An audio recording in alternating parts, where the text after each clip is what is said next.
ಕಾಶ್ಮೀರದ ಪೆಹಲ್ಗಾಮ್ನಲ್ಲಿ ಸಂಭವಿಸಿದಂಥ ಭಯೋತ್ಪಾದಕ ದಾಳಿಯ ಬಳಿಕ ದೇಶಾದ್ಯಂತ ಕಟ್ಟೆಚ್ಚರ ವಹಿಸಲಾಗಿದೆ. ಅದೇ ರೀತಿ ಉತ್ತರ ಕನ್ನಡ ಜಿಲ್ಲೆಯಲ್ಲೂ ಕೂಡ ಪೊಲೀಸರು ಕೂಡ ತೀವ್ರ ಭದ್ರತೆಯನ್ನು ಕೂಡ ಕೈಗೊಂಡಿರುವಂಥದ್ದು. ನಾನೀಗ ಭಟ್ಕಳದ ಸಂಶೋಧನಾ ವೃತ್ತದಲ್ಲಿದೆ, ನೋಡ್ತಾ ಇರ್ಬೋದು.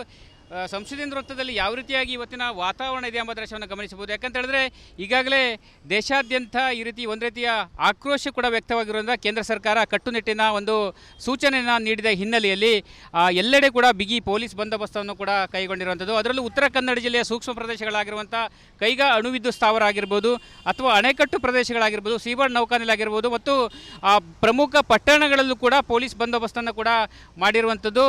ಈಗಾಗಲೇ ಉತ್ತರ ಕನ್ನಡ ಜಿಲ್ಲೆಯ ಭಟ್ಕಳದಲ್ಲಿ ಅತಿ ಹೆಚ್ಚು ಪಾಕಿಸ್ತಾನಿಯರು ನೆಲೆಸಿದ್ದಾರೆ ಎಂಬ ಮಾಹಿತಿಯನ್ನು ಕೇಂದ್ರ ಸರ್ಕಾರ ಈಗಾಗಲೇ ಪಡೆದುಕೊಂಡಿದೆ. ಉತ್ತರ ಕನ್ನಡದಲ್ಲಿ ಒಟ್ಟು 15 ಜನರಲ್ಲಿ ಭಟ್ಕಳದಲ್ಲಿಯೇ ಒಟ್ಟು 13 ನಿವಾಸಿಗಳು ಪಾಕಿಸ್ತಾನಿಯರಿದ್ದಾರೆ. ಆದರೆ ಎಲ್ಲರೂ ಕೂಡ ಲಾಂಗ್ ಟರ್ಮ್ ವೀಸಾದಲ್ಲಿ ಇದ್ದಿರುವುದರಿಂದ ಯಾವುದೇ ರೀತಿಯಾಗಿ ಅವರನ್ನು ದೇಶ ಬಿಟ್ಟು ತೊಲಗಿಸಲು ಆಗೋದಿಲ್ಲ ಎಂಬ ಮಾತು ಕೂಡ ಕೇಳಿಬಂದಿದೆ. ಇದಕ್ಕೆ ಸಂಬಂಧಪಟ್ಟಂತೆ ನಿನ್ನೆ ಜಿಲ್ಲಾ ಪೊಲೀಸ್ ವರಿಷ್ಠಾಧಿಕಾರಿಗಳು ಕೂಡ ಒಂದು ಮಾತು ಹೇಳಿದರು. ಲಾಂಗ್ ಟರ್ಮ್ ವೀಸಾದಲ್ಲಿರುವುದರಿಂದ ಅವರನ್ನು ದೇಶದಿಂದ ಹೊರಹಾಕುವ ಒಂದು ಪ್ರಶ್ನೆ ಉದ್ಭವಿಸೋದಿಲ್ಲ ಎಂಬ ಮಾತುಗಳನ್ನು ಕೂಡ ಆಡಿರುವಂಥದ್ದು. ಅದರ ಜೊತೆಗೆ ಈ ಭಟ್ಕಳ ಮತ್ತು ಪಾಕಿಸ್ತಾನಕ್ಕೂ ಕೂಡ ಅವಿನಾಭಾವ ಸಂಬಂಧ. ಯಾಕಂತ ಹೇಳಿದ್ರೆ ಈಗಾಗಲೇ ಹಲವರು ಪಾಕಿಸ್ತಾನಿ ಮಹಿಳೆಯರು ಕೂಡ ಭಟ್ಕಳದವರನ್ನ ಮದುವೆಯಾಗಿ ಇಲ್ಲೇ ವಾಸವಾಗಿದ್ದರೆ, ಅವರಿಗೆ ಮಕ್ಕಳು ಕೂಡ ಆಗಿದ್ದರೆ, ಅವರು ದೊಡ್ಡ ಆಗಿದ್ದಾರೆ. ಅದೇ ರೀತಿ ಕೂಡ ಈಗಾಗಲೇ ಈ ಹಿಂದೆ ಕೂಡ ಪ್ರಕರಣವೊಂದರಲ್ಲಿ ಪಾಕಿಸ್ತಾನಿ ಮಹಿಳೆಯೊಬ್ಬಳು ಅಂದರೆ ಭಟ್ಕಳದವನ್ನು ಒರೆಸಿ ಅದಾದ ಬಳಿಕ ಇಲ್ಲಿಯೇ ಒಂದು ಆಧಾರ್ ಕಾರ್ಡ್ ಆಗಿರ್ಬೋದು ಬೇರೆ ಬೇರೆ ದಾಖಲೆಗಳನ್ನು ಪಡೆದುಕೊಂಡು ಪ್ರಕರಣವನ್ನು ಕೂಡ ಎದುರಿಸಿದ್ಲು. ಕೆಲ ದಿನಗಳ ಕಾಲ ಜೈಲುವಾಸ ಅನುಭವಿಸಿ ಭಟ್ಕಳಕ್ಕೆ ವಾಪಸ್ಸಾಗಿದ್ಲು. ಹೀಗಾಗಿ ಅವರನ್ನು ವಾಪಸ್ ಪಾಕಿಸ್ತಾನಕ್ಕೆ ಕಳಿಸುವ ಒಂದು ಕೆಲಸವನ್ನು ಕೂಡ ಆಗಲಿಲ್ಲ. ಯಾಕಂದರೆ ತಾಂತ್ರಿಕ ಕಾರಣದ ಹೀಗಾಗಿ ಲಾಂಗ್ ಟರ್ಮ್ ವೀಸಾದಲ್ಲಿ ಎಲ್ಲರೂ ಕೂಡ ಇದ್ದಿರುವುದರಿಂದ ಉತ್ತರ ಕನ್ನಡ ಜಿಲ್ಲೆಯ ಭಟ್ಕಳ ಆಗಿರ್ಬೋದು ಅಥವಾ ಹೊನ್ನಾವರದ ಒಲ್ಕಿ, ಕಾರವಾರ ಒಟ್ಟು 15 ಜನರನ್ನು ಜಿಲ್ಲೆಯಿಂದ ಹೊರಗಡೆ ಅಂದರೆ ವಾಪಸ್ ಪಾಕಿಸ್ತಾನಕ್ಕೆ ಕಳಿಸಲು ಆಗೋದಿಲ್ಲ ಎಂಬ ಮಾತುಗಳನ್ನು ಪೊಲೀಸ್ ಇಲಾಖೆ ಕೂಡ ಆಗಿತ್ತು. ಇದೇ ರೀತಿ ಸಂಬಂಧಪಟ್ಟಂತೆ ಗೃಹ ಇಲಾಖೆಗೆ ಮಾಹಿತಿಯನ್ನು ಕೂಡ ರವಾನಿಸಿತ್ತು. ಇದರ ಜೊತೆಗೆ ಉತ್ತರ ಕನ್ನಡ ಜಿಲ್ಲೆಯ ಸೂಕ್ಷ್ಮ ಪ್ರದೇಶಗಳಲ್ಲಿ ಕಟ್ಟೆಚ್ಚರನ್ನು ಕೂಡ ಸಂಬಂಧಪಟ್ಟ ಭದ್ರತಾ ಸಿಬ್ಬಂದಿಗಳು, ಭದ್ರತಾ ಇಲಾಖೆಗಳು ಕೂಡ ಮಾಡಿರುವಂಥದ್ದು. ಕ್ಯಾಮ್ರಾ ಪರ್ಸನ್ ಕಿಶನ್ ಗುರು ಜೊತೆ ನಾನು ಶೇಷಗಿರಿ ಮುಂಡಳ್ಳಿ, ರಿಪಬ್ಲಿಕ್ ಕನ್ನಡ, ಕಾರವಾರ. ಕಾಶ್ಮೀರದ ಪೆಹಲ್ಗಾಮ್ನಲ್ಲಿ ಸಂಭವಿಸಿದಂಥ ಭಯೋತ್ಪಾದಕ ದಾಳಿಯ ಬಳಿಕ ದೇಶಾದ್ಯಂತ ಕಟ್ಟೆಚ್ಚರ ವಹಿಸಲಾಗಿದೆ. ಅದೇ ರೀತಿ ಉತ್ತರ ಕನ್ನಡ ಜಿಲ್ಲೆಯಲ್ಲೂ ಕೂಡ ಪೊಲೀಸರು ಕೂಡ ತೀವ್ರ ಭದ್ರತೆಯನ್ನು ಕೂಡ ಕೈಗೊಂಡಿರುವಂಥದ್ದು. ನಾನೀಗ ಭಟ್ಕಳದ ಸಂಶೋಧನಾ ವೃತ್ತದಲ್ಲಿದೆ, ನೋಡ್ತಾ ಇರ್ಬೋದು. ಸಂಶೋಧನಾ ವೃತ್ತದಲ್ಲಿ ಯಾವ ರೀತಿಯಾಗಿ ಇವತ್ತಿನ ವಾತಾವರಣ ಇದೆ ಎಂಬ ದೃಶ್ಯವನ್ನು ಗಮನಿಸಬಹುದು. ಯಾಕಂತ ಹೇಳಿದ್ರೆ ಈಗಾಗಲೇ ದೇಶಾದ್ಯಂತ ಈ ರೀತಿ ಒಂದು ರೀತಿಯ ಆಕ್ರೋಶ ಕೂಡ ವ್ಯಕ್ತವಾಗಿರುವುದರಿಂದ ಕೇಂದ್ರ ಸರ್ಕಾರ ಕಟ್ಟುನಿಟ್ಟಿನ ಒಂದು ಸೂಚನೆಯನ್ನು ನೀಡಿದ ಹಿನ್ನೆಲೆಯಲ್ಲಿ ಎಲ್ಲೆಡೆ ಕೂಡ ಬಿಗಿ ಪೊಲೀಸ್ ಬಂದೋಬಸ್ತನ್ನು ಕೂಡ ಕೈಗೊಂಡಿರುವಂಥದ್ದು. ಅದರಲ್ಲೂ ಉತ್ತರ ಕನ್ನಡ ಜಿಲ್ಲೆಯ ಸೂಕ್ಷ್ಮ ಪ್ರದೇಶಗಳಾಗಿರುವಂಥ ಕೈಗಾ ಅಣುವಿದ್ಯುತ್ ಸ್ಥಾವರ ಆಗಿರ್ಬೋದು ಅಥವಾ ಅಣೆಕಟ್ಟು ಪ್ರದೇಶಗಳಾಗಿರ್ಬೋದು, ಸೀಬರ್ಡ್ ನೌಕಾನೆಲೆ ಆಗಿರ್ಬೋದು ಮತ್ತು ಪ್ರಮುಖ ಪಟ್ಟಣಗಳಲ್ಲೂ ಕೂಡ ಪೊಲೀಸ್ ಬಂದೋಬಸ್ತನ್ನು ಕೂಡ ಮಾಡಿರುವಂಥದ್ದು. ಈಗಾಗಲೇ ಉತ್ತರ ಕನ್ನಡ ಜಿಲ್ಲೆಯ ಭಟ್ಕಳದಲ್ಲಿ ಅತಿ ಹೆಚ್ಚು ಪಾಕಿಸ್ತಾನಿಯರು ನೆಲೆಸಿದ್ದಾರೆ ಎಂಬ ಮಾಹಿತಿಯನ್ನು ಕೇಂದ್ರ ಸರ್ಕಾರ ಈಗಾಗಲೇ ಪಡೆದುಕೊಂಡಿದೆ. ಉತ್ತರ ಕನ್ನಡದಲ್ಲಿ ಒಟ್ಟು 15 ಜನರಲ್ಲಿ ಭಟ್ಕಳದಲ್ಲಿಯೇ ಒಟ್ಟು 13 ನಿವಾಸಿಗಳು ಪಾಕಿಸ್ತಾನಿಯರಿದ್ದಾರೆ. ಆದರೆ ಎಲ್ಲರೂ ಕೂಡ ಲಾಂಗ್ ಟರ್ಮ್ ವೀಸಾದಲ್ಲಿ ಇದ್ದಿರುವುದರಿಂದ ಯಾವುದೇ ರೀತಿಯಾಗಿ ಅವರನ್ನು ದೇಶ ಬಿಟ್ಟು ತೊಲಗಿಸಲು ಆಗೋದಿಲ್ಲ ಎಂಬ ಮಾತು ಕೂಡ ಕೇಳಿಬಂದಿದೆ. ಇದಕ್ಕೆ ಸಂಬಂಧಪಟ್ಟಂತೆ ನಿನ್ನೆ ಜಿಲ್ಲಾ ಪೊಲೀಸ್ ವರಿಷ್ಠಾಧಿಕಾರಿಗಳು ಕೂಡ ಒಂದು ಮಾತು ಹೇಳಿದರು. ಲಾಂಗ್ ಟರ್ಮ್ ವೀಸಾದಲ್ಲಿರುವುದರಿಂದ ಅವರನ್ನು ದೇಶದಿಂದ ಹೊರಹಾಕುವ ಒಂದು ಪ್ರಶ್ನೆ ಉದ್ಭವಿಸೋದಿಲ್ಲ ಎಂಬ ಮಾತುಗಳನ್ನು ಕೂಡ ಆಡಿರುವಂಥದ್ದು. ಅದರ ಜೊತೆಗೆ ಈ ಭಟ್ಕಳ ಮತ್ತು ಪಾಕಿಸ್ತಾನಕ್ಕೂ ಕೂಡ ಅವಿನಾಭಾವ ಸಂಬಂಧ. ಯಾಕಂತ ಹೇಳಿದ್ರೆ ಈಗಾಗಲೇ ಹಲವರು ಪಾಕಿಸ್ತಾನಿ ಮಹಿಳೆಯರು ಕೂಡ ಭಟ್ಕಳದವರನ್ನ ಮದುವೆಯಾಗಿ ಇಲ್ಲೇ ವಾಸವಾಗಿದ್ದರೆ, ಅವರಿಗೆ ಮಕ್ಕಳು ಕೂಡ ಆಗಿದ್ದರೆ, ಅವರು ದೊಡ್ಡ ಆಗಿದ್ದಾರೆ. ಅದೇ ರೀತಿ ಕೂಡ ಈಗಾಗಲೇ ಈ ಹಿಂದೆ ಕೂಡ ಪ್ರಕರಣವೊಂದರಲ್ಲಿ ಪಾಕಿಸ್ತಾನಿ ಮಹಿಳೆಯೊಬ್ಬಳು ಅಂದರೆ ಭಟ್ಕಳದವನ್ನು ಒರೆಸಿ ಅದಾದ ಬಳಿಕ ಇಲ್ಲಿಯೇ ಒಂದು ಆಧಾರ್ ಕಾರ್ಡ್ ಆಗಿರ್ಬೋದು ಬೇರೆ ಬೇರೆ ದಾಖಲೆಗಳನ್ನು ಪಡೆದುಕೊಂಡು ಪ್ರಕರಣವನ್ನು ಕೂಡ ಎದುರಿಸಿದ್ಲು. ಕೆಲ ದಿನಗಳ ಕಾಲ ಜೈಲುವಾಸ ಅನುಭವಿಸಿ ಭಟ್ಕಳಕ್ಕೆ ವಾಪಸ್ಸಾಗಿದ್ಲು. ಹೀಗಾಗಿ ಅವರನ್ನು ವಾಪಸ್ ಪಾಕಿಸ್ತಾನಕ್ಕೆ ಕಳಿಸುವ ಒಂದು ಕೆಲಸವನ್ನು ಕೂಡ ಆಗಲಿಲ್ಲ. ಯಾಕಂದರೆ ತಾಂತ್ರಿಕ ಕಾರಣದ ಹೀಗಾಗಿ ಲಾಂಗ್ ಟರ್ಮ್ ವೀಸಾದಲ್ಲಿ ಎಲ್ಲರೂ ಕೂಡ ಇದ್ದಿರುವುದರಿಂದ ಉತ್ತರ ಕನ್ನಡ ಜಿಲ್ಲೆಯ ಭಟ್ಕಳ ಆಗಿರ್ಬೋದು ಅಥವಾ ಹೊನ್ನಾವರದ ಒಲ್ಕಿ, ಕಾರವಾರ ಒಟ್ಟು 15 ಜನರನ್ನು ಜಿಲ್ಲೆಯಿಂದ ಹೊರಗಡೆ ಅಂದರೆ ವಾಪಸ್ ಪಾಕಿಸ್ತಾನಕ್ಕೆ ಕಳಿಸಲು ಆಗೋದಿಲ್ಲ ಎಂಬ ಮಾತುಗಳನ್ನು ಪೊಲೀಸ್ ಇಲಾಖೆ ಕೂಡ ಆಗಿತ್ತು. ಇದೇ ರೀತಿ ಸಂಬಂಧಪಟ್ಟಂತೆ ಗೃಹ ಇಲಾಖೆಗೆ ಮಾಹಿತಿಯನ್ನು ಕೂಡ ರವಾನಿಸಿತ್ತು. ಇದರ ಜೊತೆಗೆ ಉತ್ತರ ಕನ್ನಡ ಜಿಲ್ಲೆಯ ಸೂಕ್ಷ್ಮ ಪ್ರದೇಶಗಳಲ್ಲಿ ಕಟ್ಟೆಚ್ಚರನ್ನು ಕೂಡ ಸಂಬಂಧಪಟ್ಟ ಭದ್ರತಾ ಸಿಬ್ಬಂದಿಗಳು, ಭದ್ರತಾ ಇಲಾಖೆಗಳು ಕೂಡ ಮಾಡಿರುವಂಥದ್ದು. ಕ್ಯಾಮ್ರಾ ಪರ್ಸನ್ ಕಿಶನ್ ಗುರು ಜೊತೆ ನಾನು ಶೇಷಗಿರಿ ಮುಂಡಳ್ಳಿ, ರಿಪಬ್ಲಿಕ್ ಕನ್ನಡ, ಕಾರವಾರ.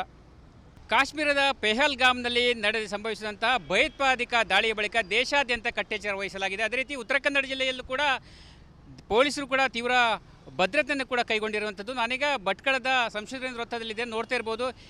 ಸಂಶೋಧನಾ ವೃತ್ತದಲ್ಲಿ ಯಾವ ರೀತಿಯಾಗಿ ಇವತ್ತಿನ ವಾತಾವರಣ ಇದೆ ಎಂಬ ದೃಶ್ಯವನ್ನು ಗಮನಿಸಬಹುದು. ಯಾಕಂತ ಹೇಳಿದ್ರೆ ಈಗಾಗಲೇ ದೇಶಾದ್ಯಂತ ಈ ರೀತಿ ಒಂದು ರೀತಿಯ ಆಕ್ರೋಶ ಕೂಡ ವ್ಯಕ್ತವಾಗಿರೋದ್ರಿಂದ ಕೇಂದ್ರ ಸರ್ಕಾರ ಕಟ್ಟುನಿಟ್ಟಿನ ಒಂದು ಸೂಚನೆಯನ್ನು ನೀಡಿದ ಹಿನ್ನೆಲೆಯಲ್ಲಿ ಎಲ್ಲೆಡೆ ಕೂಡ ಬಿಗಿ ಪೊಲೀಸ್ ಬಂದೋಬಸ್ತನ್ನು ಕೂಡ ಕೈಗೊಂಡಿರುವಂಥದ್ದು. ಅದರಲ್ಲೂ ಉತ್ತರ ಕನ್ನಡ ಜಿಲ್ಲೆಯ ಸೂಕ್ಷ್ಮ ಪ್ರದೇಶಗಳಾಗಿರುವಂಥ ಕೈಗಾ ಅಣುವಿದ್ಯುತ್ ಸ್ಥಾವರ ಆಗಿರ್ಬೋದು ಅಥವಾ ಅಣೆಕಟ್ಟು ಪ್ರದೇಶಗಳಾಗಿರ್ಬೋದು, ಸೀಬರ್ಡ್ ನೌಕಾನೆಲೆ ಆಗಿರ್ಬೋದು ಮತ್ತು ಪ್ರಮುಖ ಪಟ್ಟಣಗಳಲ್ಲೂ ಕೂಡ ಪೊಲೀಸ್ ಬಂದೋಬಸ್ತನ್ನು ಕೂಡ ಮಾಡಿರುವಂಥದ್ದು. ಈಗಾಗಲೇ ಉತ್ತರ ಕನ್ನಡ ಜಿಲ್ಲೆಯ ಭಟ್ಕಳದಲ್ಲಿ ಅತಿ ಹೆಚ್ಚು ಪಾಕಿಸ್ತಾನಿಯರು ನೆಲೆಸಿದ್ದಾರೆ ಎಂಬ ಮಾಹಿತಿಯನ್ನು ಕೇಂದ್ರ ಸರ್ಕಾರ ಈಗಾಗಲೇ ಪಡೆದುಕೊಂಡಿದೆ. ಉತ್ತರ ಕನ್ನಡದಲ್ಲಿ ಒಟ್ಟು 15 ಜನರಲ್ಲಿ ಭಟ್ಕಳದಲ್ಲಿಯೇ ಒಟ್ಟು 13 ನಿವಾಸಿಗಳು ಪಾಕಿಸ್ತಾನಿಯರಿದ್ದಾರೆ. ಆದರೆ ಎಲ್ಲರೂ ಕೂಡ ಲಾಂಗ್ ಟರ್ಮ್ ವೀಸಾದಲ್ಲಿ ಇದ್ದಿರುವುದರಿಂದ ಯಾವುದೇ ರೀತಿಯಾಗಿ ಅವರನ್ನು ದೇಶ ಬಿಟ್ಟು ತೊಲಗಿಸಲು ಆಗೋದಿಲ್ಲ ಎಂಬ ಮಾತು ಕೂಡ ಕೇಳಿಬಂದಿದೆ. ಇದಕ್ಕೆ ಸಂಬಂಧಪಟ್ಟಂತೆ ನಿನ್ನೆ ಜಿಲ್ಲಾ ಪೊಲೀಸ್ ವರಿಷ್ಠಾಧಿಕಾರಿಗಳು ಕೂಡ ಒಂದು ಮಾತು ಹೇಳಿದರು. ಲಾಂಗ್ ಟರ್ಮ್ ವೀಸಾದಲ್ಲಿರೋದ್ರಿಂದ ಅವರನ್ನು ದೇಶದಿಂದ ಹೊರಹಾಕುವ ಒಂದು ಪ್ರಶ್ನೆ ಉದ್ಭವಿಸೋದಿಲ್ಲ ಎಂಬ ಮಾತುಗಳನ್ನು ಕೂಡ ಆಡಿರುವಂಥದ್ದು. ಅದರ ಜೊತೆಗೆ ಈ ಭಟ್ಕಳ ಮತ್ತು ಪಾಕಿಸ್ತಾನಕ್ಕೂ ಕೂಡ ಅವಿನಾಭಾವ ಸಂಬಂಧ. ಯಾಕಂತ ಹೇಳಿದ್ರೆ ಈಗಾಗಲೇ ಹಲವರು ಪಾಕಿಸ್ತಾನಿ ಮಹಿಳೆಯರು ಕೂಡ ಭಟ್ಕಳದವರನ್ನ ಮದುವೆಯಾಗಿ ಇಲ್ಲೇ ವಾಸವಾಗಿದ್ದಾರೆ, ಅವರಿಗೆ ಮಕ್ಕಳು ಕೂಡ ಆಗಿದ್ದಾರೆ, ಅವರು ದೊಡ್ಡ ಆಗಿದ್ದಾರೆ. ಅದೇ ರೀತಿ ಕೂಡ ಈಗಾಗಲೇ ಈ ಹಿಂದೆ ಕೂಡ ಪ್ರಕರಣ ಒಂದರಲ್ಲಿ ಪಾಕಿಸ್ತಾನಿ ಮಹಿಳೆಯೊಬ್ಬಳು ಅಂದರೆ ಭಟ್ಕಳದವನ್ನು ಒರೆಸಿ ಅದಾದ ಬಳಿಕ ಇಲ್ಲಿಯೇ ಒಂದು ಆಧಾರ್ ಕಾರ್ಡ್ ಆಗಿರ್ಬೋದು ಬೇರೆ ಬೇರೆ ದಾಖಲೆಗಳನ್ನು ಪಡೆದುಕೊಂಡು ಪ್ರಕರಣವನ್ನು ಕೂಡ ಎದುರಿಸಿದ್ಲು. ಕೆಲ ದಿನಗಳ ಕಾಲ ಜೈಲುವಾಸ ಅನುಭವಿಸಿ ಭಟ್ಕಳಕ್ಕೆ ವಾಪಸ್ಸಾಗಿದ್ಲು. ಹೀಗಾಗಿ ಅವರನ್ನು ವಾಪಸ್ ಪಾಕಿಸ್ತಾನಕ್ಕೆ ಕಳಿಸುವ ಒಂದು ಕೆಲಸವನ್ನು ಕೂಡ ಆಗಲಿಲ್ಲ. ಯಾಕಂದರೆ ತಾಂತ್ರಿಕ ಕಾರಣದ ಹೀಗಾಗಿ ಲಾಂಗ್ ಟರ್ಮ್ ವೀಸಾದಲ್ಲಿ ಎಲ್ಲರೂ ಕೂಡ ಇದ್ದಿರುವುದರಿಂದ ಉತ್ತರ ಕನ್ನಡ ಜಿಲ್ಲೆಯ ಭಟ್ಕಳ ಆಗಿರ್ಬೋದು ಅಥವಾ ಹೊನ್ನಾವರದ ವಲ್ಕಿ, ಕಾರವಾರ ಒಟ್ಟು 15 ಜನರನ್ನು ಜಿಲ್ಲೆಯಿಂದ ಹೊರಗಡೆ ಅಂದರೆ ವಾಪಸ್ ಪಾಕಿಸ್ತಾನಕ್ಕೆ ಕಳಿಸಲು ಆಗೋದಿಲ್ಲ ಎಂಬ ಮಾತುಗಳನ್ನು ಪೊಲೀಸ್ ಇಲಾಖೆ ಕೂಡ ಆಗಿತ್ತು. ಇದೇ ರೀತಿ ಸಂಬಂಧಪಟ್ಟಂತೆ ಗೃಹ ಇಲಾಖೆಗೆ ಮಾಹಿತಿಯನ್ನು ಕೂಡ ರವಾನಿಸಿತ್ತು. ಇದರ ಜೊತೆಗೆ ಉತ್ತರ ಕನ್ನಡ ಜಿಲ್ಲೆಯ ಸೂಕ್ಷ್ಮ ಪ್ರದೇಶಗಳಲ್ಲಿ ಕಟ್ಟೆಚ್ಚರನ್ನು ಕೂಡ ಸಂಬಂಧಪಟ್ಟ ಭದ್ರತಾ ಸಿಬ್ಬಂದಿಗಳು, ಭದ್ರತಾ ಇಲಾಖೆಗಳು ಕೂಡ ಮಾಡಿರುವಂಥದ್ದು. ಕ್ಯಾಮ್ರಾ ಪರ್ಸನ್ ಕಿಶನ್ ಗುರು ಜೊತೆ ನಾನು ಶೇಷಗಿರಿ ಮುಂಡಳ್ಳಿ, ರಿಪಬ್ಲಿಕ್ ಕನ್ನಡ, ಕಾರವಾರ. ಕಾಶ್ಮೀರದ ಪೆಹಲ್ಗಾಮ್ನಲ್ಲಿ ಸಂಭವಿಸಿದಂಥ ಭಯೋತ್ಪಾದಕ ದಾಳಿಯ ಬಳಿಕ ದೇಶಾದ್ಯಂತ ಕಟ್ಟೆಚ್ಚರ ವಹಿಸಲಾಗಿದೆ. ಅದೇ ರೀತಿ ಉತ್ತರ ಕನ್ನಡ ಜಿಲ್ಲೆಯಲ್ಲೂ ಕೂಡ ಪೊಲೀಸರು ಕೂಡ ತೀವ್ರ ಭದ್ರತೆಯನ್ನು ಕೂಡ ಕೈಗೊಂಡಿರುವಂಥದ್ದು. ನಾನೀಗ ಭಟ್ಕಳದ ಸಂಶೋಧನಾ ವೃತ್ತದಲ್ಲಿದೆ, ನೋಡ್ತಾ ಇರ್ಬೋದು. ಸಂಶೋಧನಾ ವೃತ್ತದಲ್ಲಿ ಯಾವ ರೀತಿಯಾಗಿ ಇವತ್ತಿನ ವಾತಾವರಣ ಇದೆ ಎಂಬ ದೃಶ್ಯವನ್ನು ಗಮನಿಸಬಹುದು. ಯಾಕಂತ ಹೇಳಿದ್ರೆ ಈಗಾಗಲೇ ದೇಶಾದ್ಯಂತ ಈ ರೀತಿ ಒಂದು ರೀತಿಯ ಆಕ್ರೋಶ ಕೂಡ ವ್ಯಕ್ತವಾಗಿರೋದ್ರಿಂದ ಕೇಂದ್ರ ಸರ್ಕಾರ ಕಟ್ಟುನಿಟ್ಟಿನ ಒಂದು ಸೂಚನೆಯನ್ನು ನೀಡಿದ ಹಿನ್ನೆಲೆಯಲ್ಲಿ ಎಲ್ಲೆಡೆ ಕೂಡ ಬಿಗಿ ಪೊಲೀಸ್ ಬಂದೋಬಸ್ತನ್ನು ಕೂಡ ಕೈಗೊಂಡಿರುವಂಥದ್ದು. ಅದರಲ್ಲೂ ಉತ್ತರ ಕನ್ನಡ ಜಿಲ್ಲೆಯ ಸೂಕ್ಷ್ಮ ಪ್ರದೇಶಗಳಾಗಿರುವಂಥ ಕೈಗಾ ಅಣುವಿದ್ಯುತ್ ಸ್ಥಾವರ ಆಗಿರ್ಬೋದು ಅಥವಾ ಅಣೆಕಟ್ಟು ಪ್ರದೇಶಗಳಾಗಿರ್ಬೋದು, ಸೀಬರ್ಡ್ ನೌಕಾನೆಲೆ ಆಗಿರ್ಬೋದು ಮತ್ತು ಪ್ರಮುಖ ಪಟ್ಟಣಗಳಲ್ಲೂ ಕೂಡ ಪೊಲೀಸ್ ಬಂದೋಬಸ್ತನ್ನು ಕೂಡ ಮಾಡಿರುವಂಥದ್ದು. ಈಗಾಗಲೇ ಉತ್ತರ ಕನ್ನಡ ಜಿಲ್ಲೆಯ ಭಟ್ಕಳದಲ್ಲಿ ಅತಿ ಹೆಚ್ಚು ಪಾಕಿಸ್ತಾನಿಯರು ನೆಲೆಸಿದ್ದಾರೆ ಎಂಬ ಮಾಹಿತಿಯನ್ನು ಕೇಂದ್ರ ಸರ್ಕಾರ ಈಗಾಗಲೇ ಪಡೆದುಕೊಂಡಿದೆ. ಉತ್ತರ ಕನ್ನಡದಲ್ಲಿ ಒಟ್ಟು 15 ಜನರಲ್ಲಿ ಭಟ್ಕಳದಲ್ಲಿಯೇ ಒಟ್ಟು 13 ನಿವಾಸಿಗಳು ಪಾಕಿಸ್ತಾನಿಯರಿದ್ದಾರೆ. ಆದರೆ ಎಲ್ಲರೂ ಕೂಡ ಲಾಂಗ್ ಟರ್ಮ್ ವೀಸಾದಲ್ಲಿ ಇದ್ದಿರುವುದರಿಂದ ಯಾವುದೇ ರೀತಿಯಾಗಿ ಅವರನ್ನು ದೇಶ ಬಿಟ್ಟು ತೊಲಗಿಸಲು ಆಗೋದಿಲ್ಲ ಎಂಬ ಮಾತು ಕೂಡ ಕೇಳಿಬಂದಿದೆ. ಇದಕ್ಕೆ ಸಂಬಂಧಪಟ್ಟಂತೆ ನಿನ್ನೆ ಜಿಲ್ಲಾ ಪೊಲೀಸ್ ವರಿಷ್ಠಾಧಿಕಾರಿಗಳು ಕೂಡ ಒಂದು ಮಾತು ಹೇಳಿದರು. ಲಾಂಗ್ ಟರ್ಮ್ ವೀಸಾದಲ್ಲಿರೋದ್ರಿಂದ ಅವರನ್ನು ದೇಶದಿಂದ ಹೊರಹಾಕುವ ಒಂದು ಪ್ರಶ್ನೆ ಉದ್ಭವಿಸೋದಿಲ್ಲ ಎಂಬ ಮಾತುಗಳನ್ನು ಕೂಡ ಆಡಿರುವಂಥದ್ದು. ಅದರ ಜೊತೆಗೆ ಈ ಭಟ್ಕಳ ಮತ್ತು ಪಾಕಿಸ್ತಾನಕ್ಕೂ ಕೂಡ ಅವಿನಾಭಾವ ಸಂಬಂಧ. ಯಾಕಂತ ಹೇಳಿದ್ರೆ ಈಗಾಗಲೇ ಹಲವರು ಪಾಕಿಸ್ತಾನಿ ಮಹಿಳೆಯರು ಕೂಡ ಭಟ್ಕಳದವರನ್ನ ಮದುವೆಯಾಗಿ ಇಲ್ಲೇ ವಾಸವಾಗಿದ್ದಾರೆ, ಅವರಿಗೆ ಮಕ್ಕಳು ಕೂಡ ಆಗಿದ್ದಾರೆ, ಅವರು ದೊಡ್ಡ ಆಗಿದ್ದಾರೆ.